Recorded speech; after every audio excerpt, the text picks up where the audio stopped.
En tu camino, un programa para encontrar la meta.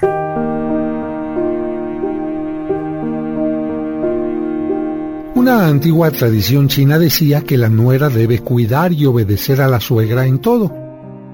Una joven china se casó y se fue a vivir con el marido y la suegra. Pero tuvo muchos problemas con ella porque ambas eran muy diferentes. Siempre peleaban y discutían, por lo que la joven visitó a un hombre sabio que podía darle un veneno.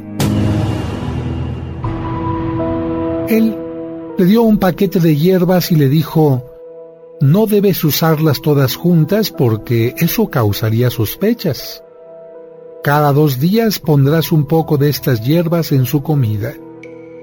Y para que cuando muera nadie sospeche de ti, deberás actuar de manera muy amigable. No discutas y ayúdale a resolver sus problemas. La joven quedó muy contenta. Cada 2 días servía a su suegra la comida con las hierbas y para evitar las sospechas controló su temperamento. Obedecía a la suegra y la trataba como si fuera su propia madre. Después de 6 meses, las cosas habían cambiado completamente. La joven había controlado su temperamento.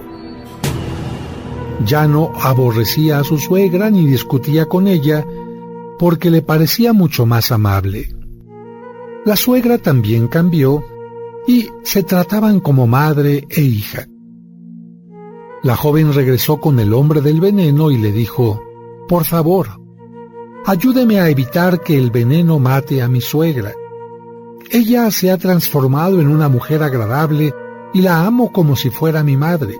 No quiero que muera. El hombre le dijo: no te preocupes. Tu suegra no ha cambiado. La que cambió fuiste tú. Las hierbas que te di no eran venenosas. El veneno estaba en tu mente, en tu actitud, pero lo echaste fuera y lo sustituiste por el amor.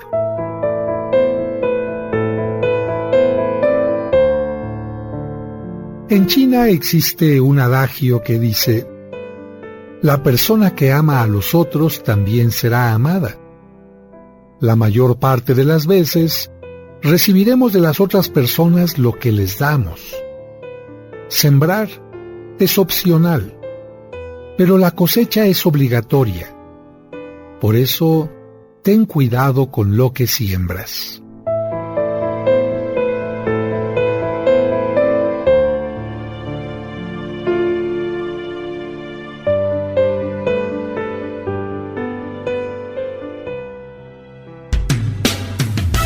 Está aquí el Padre José de Jesús Aguilar Valdés, la voz amable de la radio. La voz amable de la radio. Esto es En tu camino. En tu camino. En tu camino.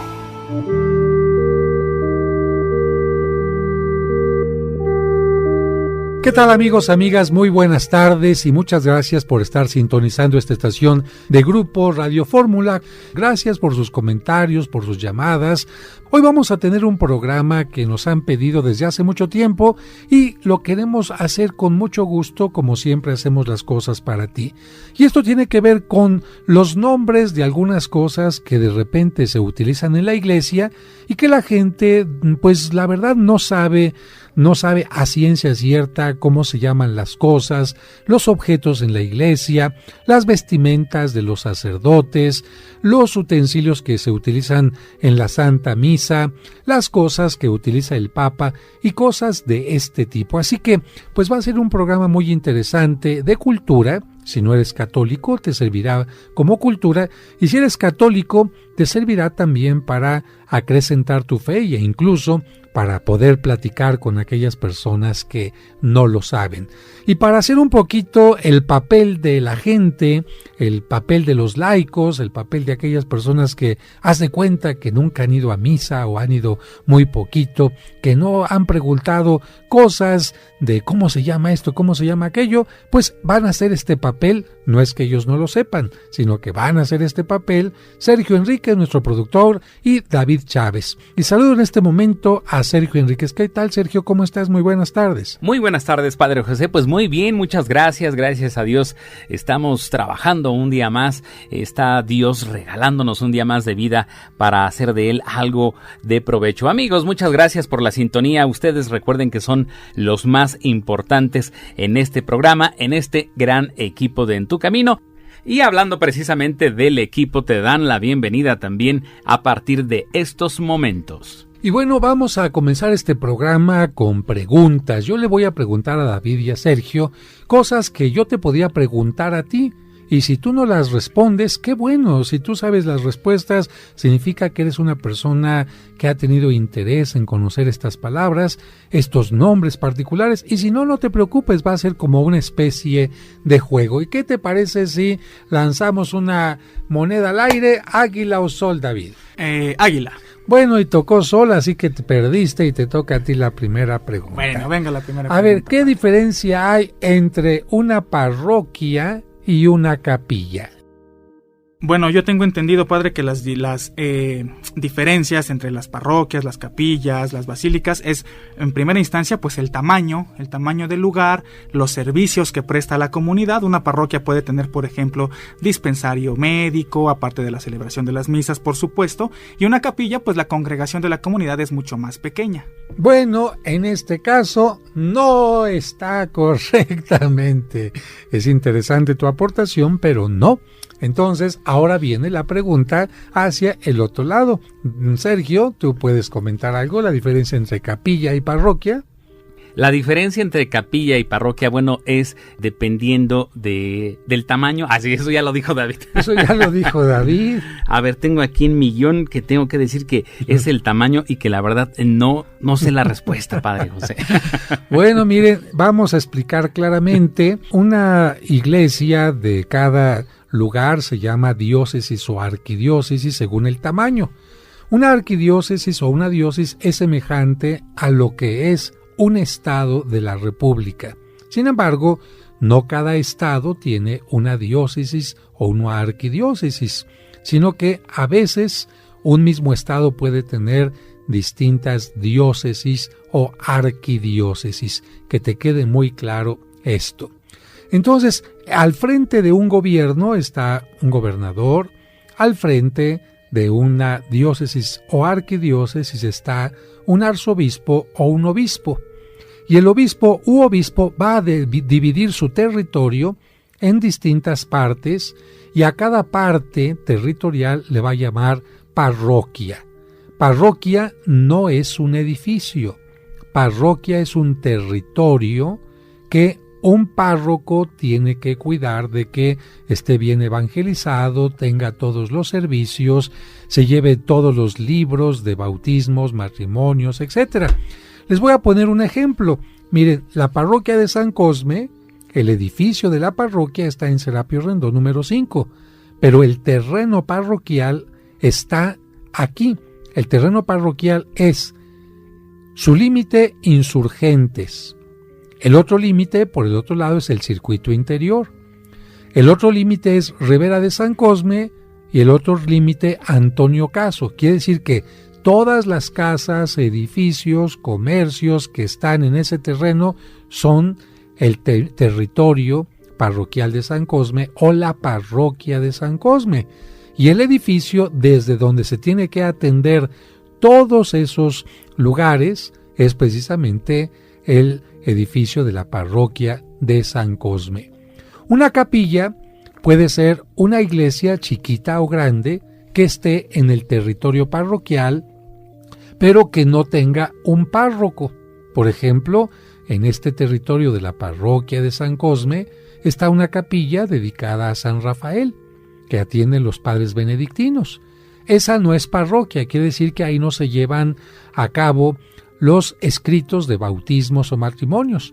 Si ahí hay un bautismo o un matrimonio, tiene que pedirse permiso a la parroquia de San Cosme, donde se van a anotar los datos de que fue bautizado, se casó alguien en la parroquia de San Cosme. Así que esa es la diferencia entre una parroquia y una capilla. El último ejemplo es la parroquia de San Juan Bautista en Coyoacán, que tiene muchas capillitas, la Conchita, la otra capillita que está en Coyoacán, el convento de Churubusco, el exconvento es otra capillita, pero de esto vamos a continuar hablando al regreso del corte.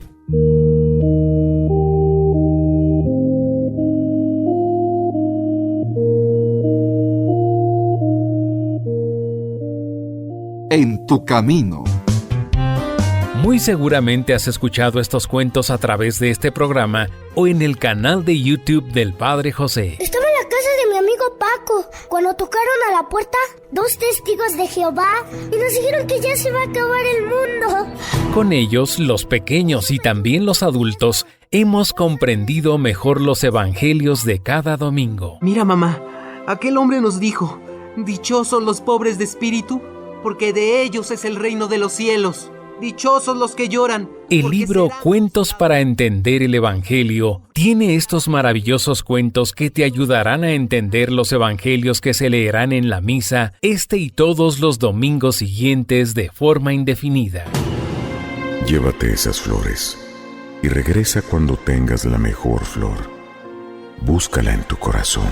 Cuentos para entender el Evangelio. ¿Te gustaría adquirirlo para ti o para hacer un maravilloso regalo? ¿O tener la versión digital en tu dispositivo electrónico?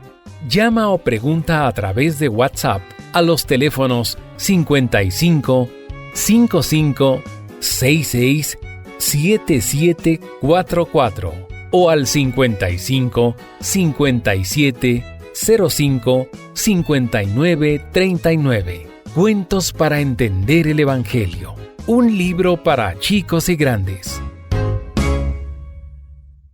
En tu camino. Como un servicio para ti que por enfermedad o causas ajenas a tu voluntad no te permiten asistir a la misa dominical en tu comunidad, Grupo Fórmula transmite para ti la Santa Misa. Que el Señor esté con ustedes. Y con tu espíritu. Proclamación del Santo Evangelio. La Santa Misa, todos los domingos a las 2 de la tarde por 1470 AM. En tu camino, un programa para encontrar la meta.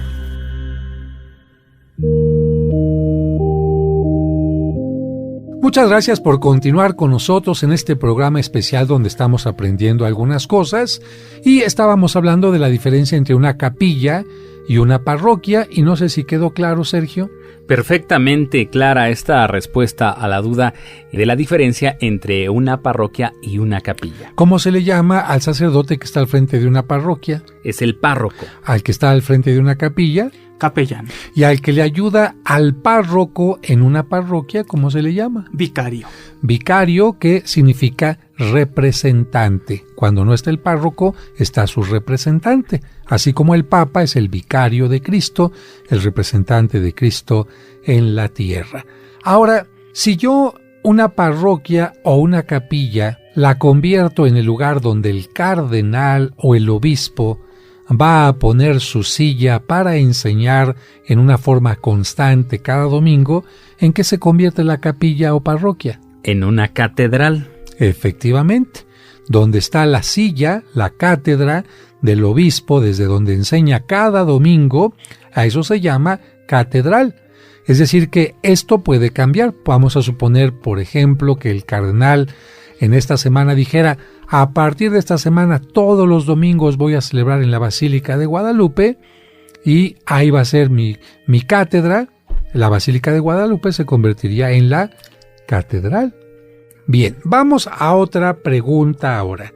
Vamos a acercarnos a los templos.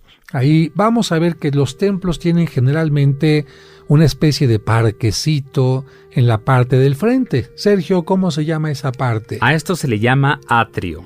Se le llama atrio. Y algunas iglesias de tipo barroco o colonial, como algunos les llaman, tienen una gran cruz de piedra en el atrio. ¿Cómo se les llama a esta cruz, David? No sé cómo se le llama esa cruz, padre. Sergio, ¿cómo se le llama? La cruz de piedra. No, se le llama una cruz atrial. Y en el caso de las iglesias de tiempo barroco, generalmente la cruz tiene el rostro de Cristo y tiene los signos de la pasión de Cristo, es decir, si nos acercamos a ver estas crucecitas van a tener elementos que nos recuerdan la pasión de Cristo. Por ejemplo, tendrá un gallito.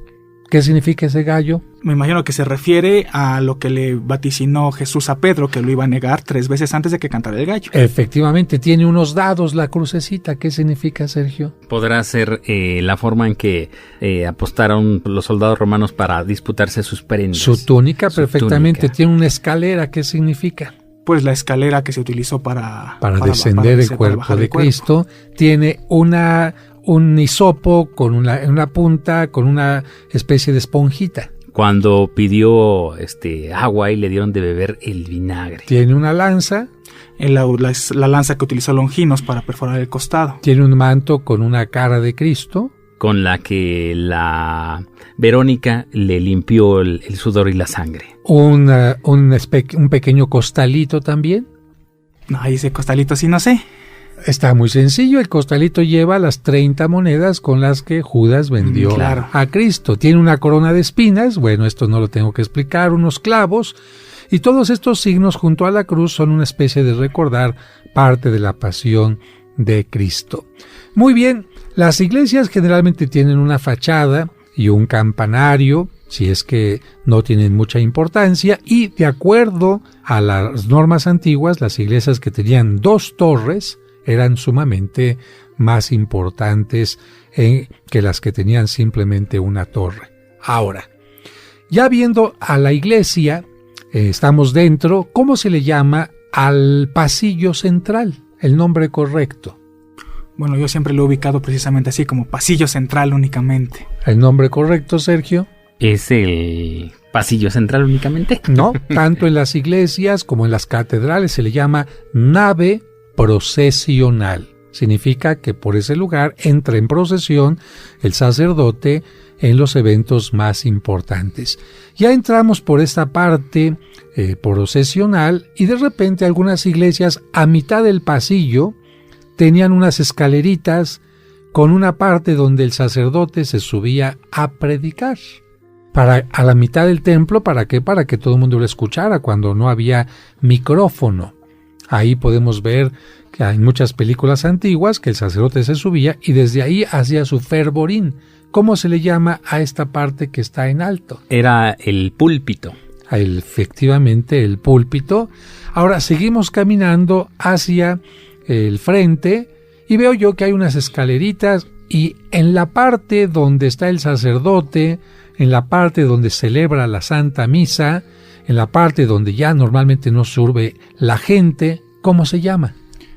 Pues toda esta zona desde las escaleritas que usted menciona, padre, se le conoce como presbiterio. Se le conoce como presbiterio porque el nombre correcto de los sacerdotes es presbítero. Entonces el lugar donde se manejan, donde hacen su servicio los sacerdotes se llama el presbiterio. El lugar donde se va a leer la primera lectura, la segunda lectura, ¿cómo se llama, Sergio? Es el ambón. Ambón, sin H, así tal cual, sí. A-M, B grande, O-N. En las grandes catedrales tiene que haber 2 ambones. Uno para las lecturas primera y segunda y otro para las lecturas del Evangelio. Pero quiero que me digan ustedes de qué lado ¿no? Se encuentra el ambón del Evangelio y de qué lado el ambón de las lecturas. Imagínense que ustedes están viendo desde las bancas hacia donde está el presbiterio, desde las bancas hasta donde está el altar. ¿De qué lado de ustedes está el lugar del Evangelio y de qué lado el de la primera y la segunda lectura? Bueno, el ambón de la primera y segunda lecturas se encuentra, viéndolo desde nuestra perspectiva, del lado derecho y el del Evangelio del lado izquierdo. Correctamente bien. Esto porque desde el sacerdote, visto desde el lado del sacerdote, esto estaría a su derecha el Evangelio y a su izquierda el ambón de las otras 2 lecturas. ¿Por qué a la derecha? Porque el Evangelio es mucho más importante que las otras 2 lecturas. Ahora, ¿cómo se llama el lugar donde el sacerdote comienza la misa, el lugar donde está su silla y desde donde generalmente tiene que predicar en los días solemnes. ¿Es el altar mayor? No, el altar mayor es el lugar completo, pero un nombre particular. No lo sé, padre. En un presbiterio tiene que haber un ambón, generalmente desde donde se escucha la palabra de Dios, y significa Dios está presente en la palabra. Tiene que haber un altar, que significa Dios está presente en la consagración, y tiene que haber una sede donde se indica que Dios está presidiendo la celebración a través de el sacerdote. Siempre tiene que haber entonces sede, ambón y altar. Las normas dicen que de qué material tiene que ser el altar. ¿Qué creen que digan las normas? ¿De qué material tiene que ser un altar? Sergio. Bueno, no sé si precisamente haya una norma a seguir, pero si es que esta lo hubiera, yo creo que puede ser de mármol o de madera. A ver, tú, David. Sí, yo sabía que tienen que ser de mármol. Bueno, pues la cuestión de mármol, no. Tiene que ser de piedra, cualquier tipo de piedra. Por ejemplo, el de la Basílica de Guadalupe es de piedra del Cerro del Tepeyac. Y el altar que se hizo en el Vaticano a la Virgen de Guadalupe también es de piedra del Cerro del Tepeyac. Puede ser cantera, granito, aunque evidentemente de entre todas las piedras el mármol es bellísimo. En Italia, en Roma, hay muchos altares que son de lapislázuli, imagínense un altar de color azul, o de malaquita de color verde. Son altares maravillosos, y en alguna ocasión se permite que el altar sea de madera, pero siempre y cuando no sea movible. ¿A qué me refiero con esto? A que no lo estén moviendo cada rato de un lado para otro con llantitas como si fuera una mesita de servicio. Pero sobre esto vamos a continuar hablando al regreso del corte. Qué rápido se va el tiempo, regresamos enseguida.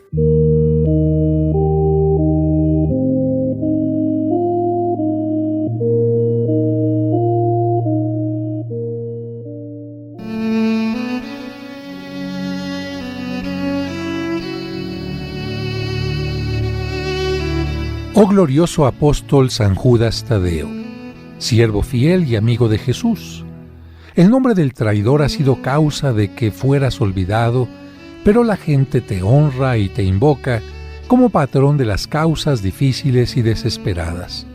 Ruega por mí para que reciba el consuelo y socorro del cielo en todas mis necesidades, tribulaciones y sufrimientos, particularmente en lo que hoy te pido, para que pueda bendecir a Dios en tu compañía con los demás elegidos por toda la eternidad.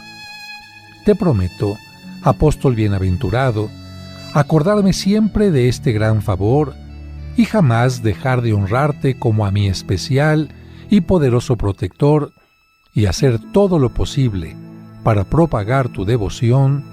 Amén.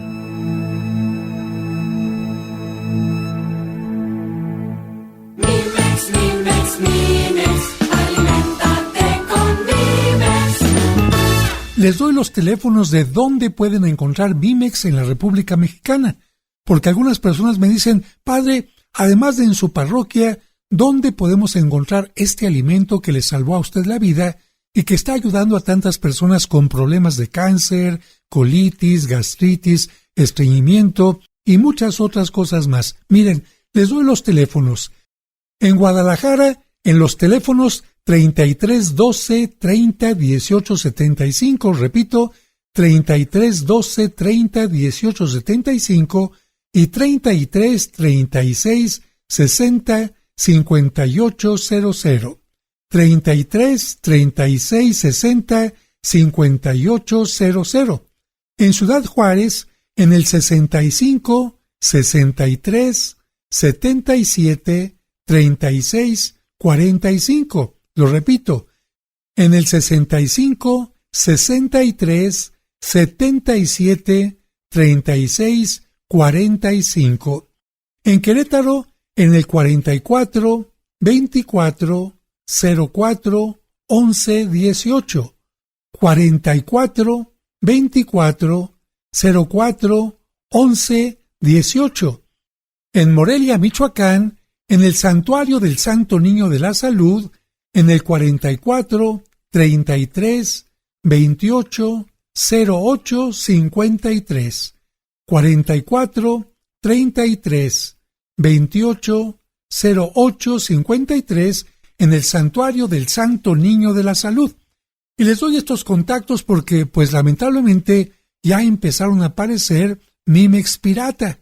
Mimex que no son los originales y por lo tanto podrían quedar defraudados.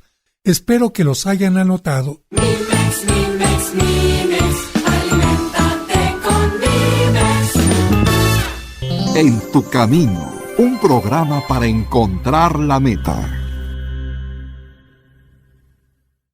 En tu camino, un programa para encontrar la meta.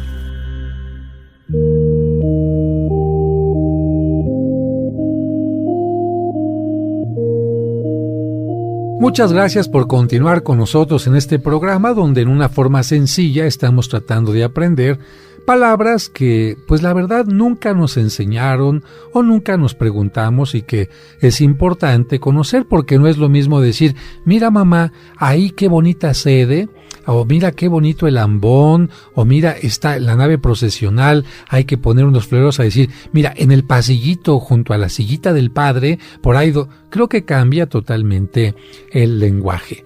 Ahora, si les parece, vamos a hablar de otra mesita que es distinta al altar. Generalmente cuando se celebra la misa, hay una mesa pequeñita donde se colocan las cosas para la misa, las vinajeras, el cáliz y algunos otros elementos. ¿Cómo se llama esta mesita pequeñita, David? Fíjese que esa yo es la que estaba confundiendo con el lambón, padre. La verdad es que platicamos sobre el lambón, ya no tengo el nombre de esa mesita. Entonces Sergio te lo va a decir. Esa mesita es la mesita de comunión. No, esa mesita se llama la credenza, con Z. Esa es la credenza. Entonces, si el párroco le dice al acólito, a ver chiquillo, lleva a la credenza las vinajeras, o toma la campanita para la consagración de la credenza, significa esa mesita donde se colocan estos pequeños instrumentos. Ahora, vamos a hablar de el altar. Siempre tiene que llevar un mantel. Es un mantel ordinario. Pero cuando el sacerdote celebra la misa, sobre ese altar tiene que poner un pequeño mantel de aproximadamente 30 por 30 centímetros antes de colocar el cáliz y los demás recipientes. ¿Cómo se llama a este pequeño mantelito cuadrado que se coloca encima del altar? Es lo primero que hace el sacerdote cuando viene el ofertorio, coloca el mantelito y después va a poner ya las ofrendas. ¿Se dan? No, este mantelito que incluso se ve cómo se desdobla, padre, Ajá. Es el corporal. Perfectamente bien contestado. ¿Corporal por qué? Porque va a servir para que ahí se detenga cualquier partícula que caiga de la hostia consagrada, es decir, del cuerpo de Cristo, por eso se llama corporal. El sacerdote pone el corporal y después de esto va a poner una especie de platito donde está la hostia grande para consagrarse. ¿Cómo se llama este platito que lleva la hostia grande donde se consagra? Ese platito se llama patena. Correctamente bien, ya llevas algunas más contestadas, David, ya vamos perdiendo el Tiene miedo. Ahí su tableta de iPad. Y después el sacerdote va a poner la copa con la que consagra el vino. ¿Cómo se llama esta copa, Sergio? Pues es el cáliz. Y el sacerdote va a cuidar después de que pone agua y vino dentro del cáliz, que no haya ninguna gota fuera de este cáliz, y también va a limpiar el cáliz después de la comunión con agua y lo va a secar con un pequeño paño. ¿Cómo se llama este pequeño paño que parece una tirita de tela? Es el purificador, algo así. Correcto, se llama purificador porque va a servir para purificar el cáliz con esto. Ahora, es frecuente y es extrañísimo, pero el vino es muy dulce. Las normas para poder utilizar el vino de consagrar es que no tiene que tener ningún proceso químico, sino totalmente natural. y que tenga muy poca gradación, menos de 9 grados, y esto hace que el vino sea muy aromático, pero haga de cuenta, amigo o amiga que me escucha, que usted está en una iglesia donde no ve ningún mosquito, ninguna mosca, ninguna nada. Apenas sirve usted el vino en el cáliz, ¿de dónde salen?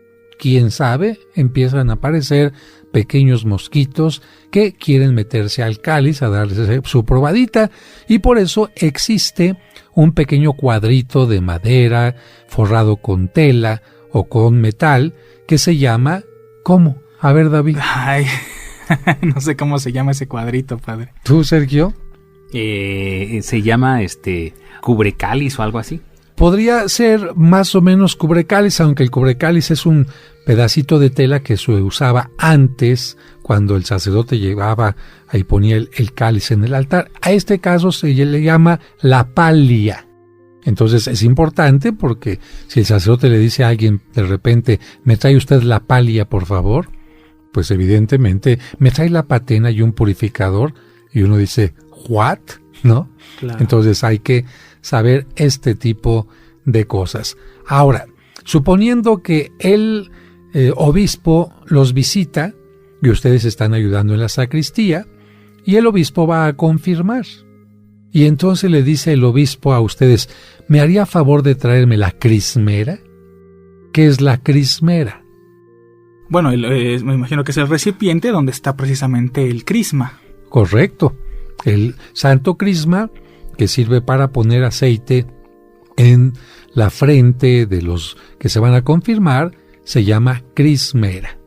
Ahora, ¿cómo se llama? Todos hemos visto películas o hemos asistido a una primera comunión, a unos 15 años, a un matrimonio donde sale el sacerdote y a un lado el acólito muy mono, muy servicial, cargando una especie de cubetita con agua, y esa cubetita con agua tiene como un palito donde el sacerdote toma agua y le empieza a aventar a la gente, a la quinceañera, y empiezan a entrar ya caminando. ¿Cómo se llama esa cubetita que casi siempre es plateada o dorada?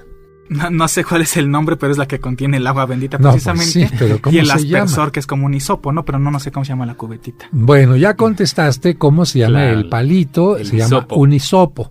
Si no hubiera un hisopo, lo que el sacerdote pide es que le hagan un ramito con ramas precisamente de cualquier cosa, y con este ramito moja a la gente, particularmente en celebraciones como el Domingo de Ramos o cuando hay muchos niños Dios para bendecir. Si el sacerdote usa el pequeño palito de metal, pues caen unas cuantas gotas y la gente dice, yo quiero que me caiga agua. Entonces por eso el sacerdote generalmente hace un ramo mucho más grande para que la gente pueda ser rociada. Pero esta cubetita tiene un nombre muy particular y se llama el acetre.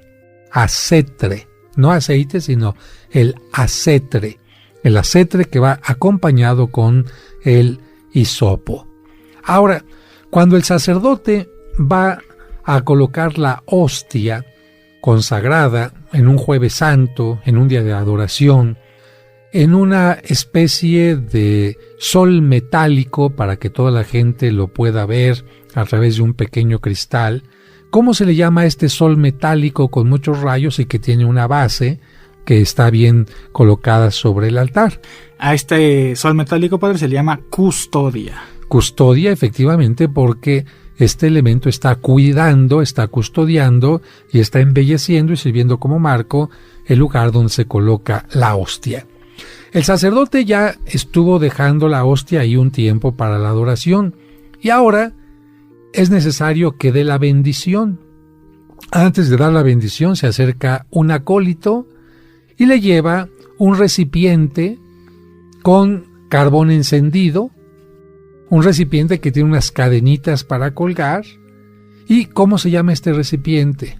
Incensario. Correcto. Sí, ¿no? El nombre corriente es incensario porque el sacerdote le va a poner con una cucharita incienso que va a empezar a quemarse y va a hacer que el aroma sea agradable. Pero el nombre más elegante es turíbulo. Así que turíbulo o incensario. Curiosamente, en Chiapas, una señora le puso a su hijo Turíbulo. Yo creo que no sabía ni siquiera qué significaba esto, pero en Chiapas hay nombres así. Pero el niño, el acólito, llevaba no solamente el incensario, sino llevaba el recipiente donde está el incensario. ¿Cómo se llama el recipiente donde está el incensario que el sacerdote toma con una cucharita? No, ese sí no tengo la menor idea, padre. Bueno, fíjense que el incensario en un tiempo era tan costoso como el oro. Y el incienso se traía generalmente del oriente en barquitos. Y para recordar esto, el recipiente donde venía el incienso tenía forma de una navecita, de un barquito. Y por eso hasta el día de hoy tiene una forma como de barquito y se llama navetta, que en italiano sería pequeña navecita. Así que ese sería la naveta y el incensario. Muy bien, ya incensó el sacerdote y ahora va a tomar la custodia, pero no la puede tomar con las manos. Le tienen que poner una especie de manto, una especie de rebozo en la parte del hombro, y él, tomando esta tela, no la puede tomar la custodia directamente con las manos, va a tomarla con la tela y va a dar la bendición haciendo una señal de la cruz a los que están presentes. ¿Cómo se llama este manto que utiliza el sacerdote? Bueno, yo lo ubico, padre, como se ponen los hombros, se le llama paño de hombros. Correctamente, paño de hombros. Y este mismo paño de hombros, cuando el obispo visita un lugar, se le va a poner a 2 acólitos. ¿Por qué? Porque un acólito es el encargado de tomar la mitra, que es el sombrero del obispo, y otro acólito va a ser el encargado de tomar su bastón, que se llama báculo, y los acólitos no lo pueden tocar con las manos. Entonces también los acólitos, en este caso, tienen que llevar un paño de hombros. Pero ahora vamos a un corte y regresamos enseguida para continuar aprendiendo más cosas y nombres de los que a lo mejor no sabíamos.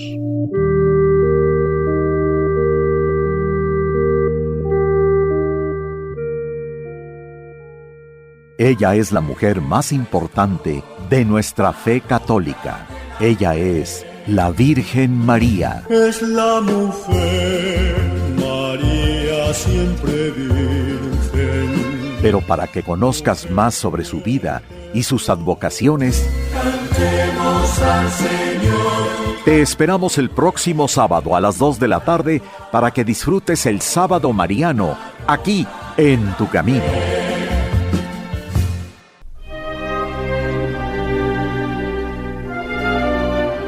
¿Deseas celebrar unas misas gregorianas por tus difuntos en la parroquia de San Cosme y San Damián? Es decir, misas ininterrumpidas durante todo un mes. Pide informes al 55 55 66 77 44 de 9 a 2 y de 5 a 7. En Tu Camino, un programa para encontrar la meta.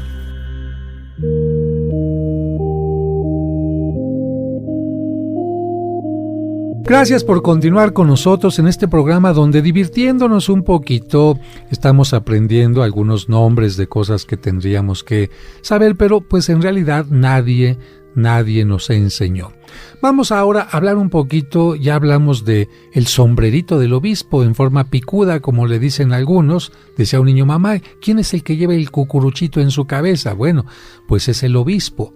Pero el obispo va a tener esa mitra solamente cuando enseña, cuando entra en procesión, cuando está en la homilía y cuando da la bendición. En los demás momentos, el obispo tendrá que quitarse este pico, como le dicen los niños, de la cabeza, y se va a quedar con un gorrito más pequeño, que en el caso de los obispos es rojito, color púrpura, y en el caso del papa es blanco. ¿Cómo se le llama a este sombrerito, Sergio? Yo alguna ocasión lo oí llamar como capelo o algo así, pero sé que tiene otro nombre. Mira, capello es la palabra sombrero en italiano. Capello es sombrero, chapeau es en francés. Entonces capello es cualquier tipo de capello. Incluso las imágenes, cuando les pones una especie de protector de cristal, le llaman el capelo, sí. ¿no? ¿Por qué? Porque el capelo se pone encima de los capelli, que son los cabellos. Bien, así que el nombre correcto no es ese. ¿Tú, David, te acuerdas? Sí, yo lo conozco como solideo. Exactamente, esta se llama solideo porque solo ante Dios se quita. Este solideo, a la hora de la consagración, se lo tiene que quitar un acólito al obispo y no lo puede tener mientras Cristo esté presente en la Eucaristía, es decir, de la consagración. Y hasta después de la comunión, cuando ya se guardan las hostias, el obispo no puede tener este sombrerito, solo ante Dios descubre su cabeza. Ahora, el anillo que usa el Papa es un anillo que es grandote porque es un sello. Sirve para sellar los documentos. Esto es una cuestión de la antigüedad. Los grandes gobernantes tenían este anillo y cuando morían se tenía que romper. Es el caso del Papa también. Cuando el Papa muere, se tiene que romper inmediatamente con un martillo este anillo para que no se selle ningún documento que él no haya hecho. ¿Cómo se llama este anillo? Sí, es el anillo del pescador. Correctamente. Y el Papa y los obispos llevan una cruz frente en el pecho, que indican que son dirigentes de una diócesis. ¿Cómo se llama la cruz? Precisamente por ir en el pecho se le conoce como pectoral. Perfectamente, muy bien, el pectoral. Ahora vamos a otra pregunta. Cuando el sacerdote se pone una capa especial para celebrar como le decían en la antigüedad, una liturgia de la palabra, un Te Deum, no es una misa, es una celebración para una quinceañera o una celebración especial de un bautismo, o va a dar la bendición con el Santísimo. Esta capa que utilizó el Papa en las vísperas allá en León, Guanajuato, ¿cómo se llama esta capa? No sé, padre. ¿Puedo hacer una llamada a un amigo? No, ¿verdad? No es como el concurso. ¿No es como el concurso de Pablo Latapí? No, la verdad no recuerdo. Fíjense que esta tiene un nombre que ya no concuerda con la realidad. Se llama capa pluvial. ¿Qué significaría capa pluvial? Pues una capa para cubrirse de la lluvia. Es decir, una especie de impermeable. Claro. Y esto es porque se utilizaba esta capa cuando había procesiones y llovía. Pero ahora ya esta capa es de seda, es de un material mucho más fino y ya no se utiliza para las procesiones en la calle, sino para dentro de la iglesia. Esta es una capa pluvial que en la iglesia anglicana la utilizan mucho, por ejemplo, ahora que se casaron los reyes y las princesas y todo aquello, siempre salen a recibirlos con una capa, el sacerdote, el obispo. Esta es la llamada capa pluvial. Ahora vamos a las vestimentas del sacerdote. ¿Cómo se llama la vestimenta que el sacerdote puede usar a cualquier hora del día, en su casa, en la iglesia, en la calle, si así lo desea? ¿Cómo se llama esta vestimenta? De color negro. Pues es la sotana. La sotana. Esta siempre es de color negro. Cuidado. Si es de otro color, no se llama sotana. ¿Cómo se llama el uniforme de los religiosos franciscanos, dominicos, capuchinos? Ese se llama hábito. Ese puede ser de distintos colores. Entonces no es lo mismo una sotana que un hábito. Ahora, ¿cómo se llama la túnica blanca que tiene que usar el sacerdote para celebrar la misa? El obispo, el papa o cualquier sacerdote se tiene que poner una túnica blanca para celebrar la misa. Esa túnica se llama alba. Alba en latín significa blanco. Por eso se dice, por ejemplo, ya el día está albeando, por precisamente la palabra blanco. A los niños albinos se les dice así porque tienen la tez muy blanca.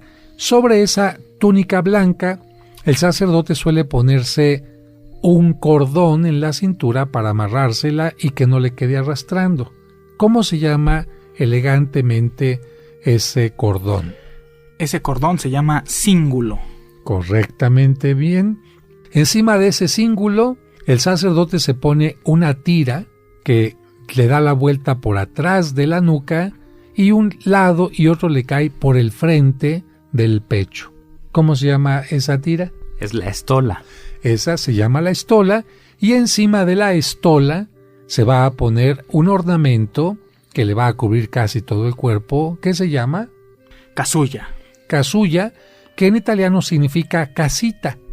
Y es que parecía que el sacerdote se mete a su tiendita de campaña, a su casita, nada más saca la casita, la cabecita y las manos, y por eso se llamaba la casulla en italiano, que significa la pequeña casita.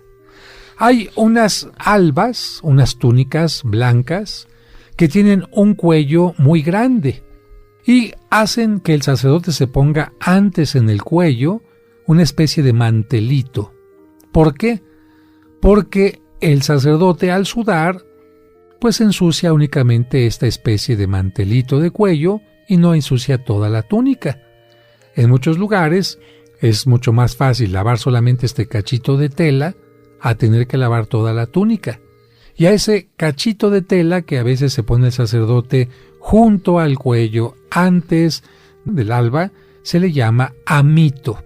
Y finalmente vamos a hacer una pregunta más para nuestros queridos amigos que están aquí respondiendo maravillosamente. ¿Cómo se llama el lugar donde se guardan las hostias consagradas? Es el sagrario. Es el sagrario, correcto. En otros lugares le llaman también columbario, porque en ese lugar, digamos, en la antigüedad, se colocaba una figura de una paloma. Y en italiano, colomba es paloma. ¿Cómo se le llama a el hecho de que un sacerdote tome la hostia fuera de la comunión, o un ministro extraordinario tome la hostia fuera de la misa y le lleve la comunión a un enfermo? Se dice, le está llevando el viático. Correctamente. Entonces, la palabra viático con B chico significa que alguien está recibiendo la comunión fuera de la misa, en su casa, en el hospital. Cuando la gente dice, traigo el viático para los enfermos, alguien dice, ay, ¿a poco le viene a pagar sus horas extras o qué? Porque la palabra viáticos sí, es como la ayuda para los gastos, para un problema. Precisamente para el enfermo se dice, mira, te traigo la ayuda para esta enfermedad, te traigo la ayuda para esta operación. ¿Qué ayuda?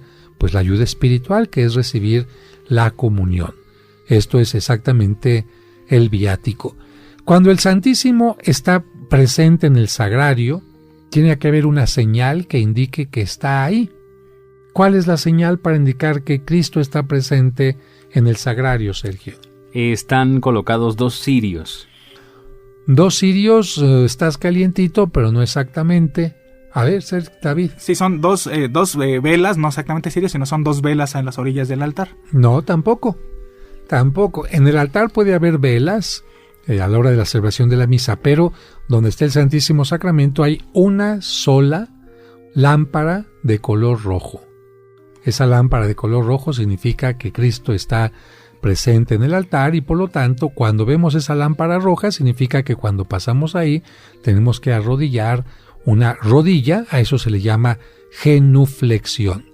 Y bueno, para terminar, la sotanita de los niños es roja y se le llama sotanita roja de los acólitos, y el pequeño, vamos a decir la pequeña sotanita blanca que va encima de la sotanita roja, se llama... Yo la conozco como dalmática. No, se llama cota.